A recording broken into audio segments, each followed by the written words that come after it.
This channel does not promote any violent, harmful, or illegal activities. All content provided by this channel is meant for an educational purpose only.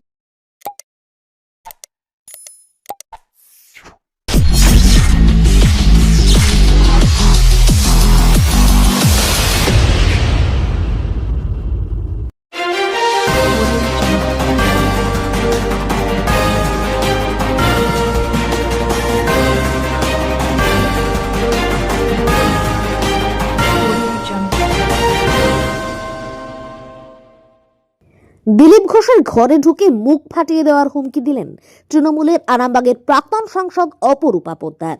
তিনি বলেন, দিলীপ ঘোষ বরাবরই মহিলাদের অপমান করেন, এই তার শিক্ষা।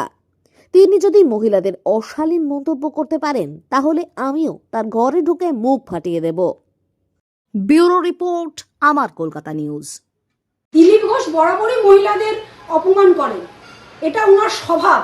বলছেন যে নাকি তিনি মহিলাদের মুখ ফাটিয়ে দেবেন, এই আপনি শিক্ষা পেয়েছেন?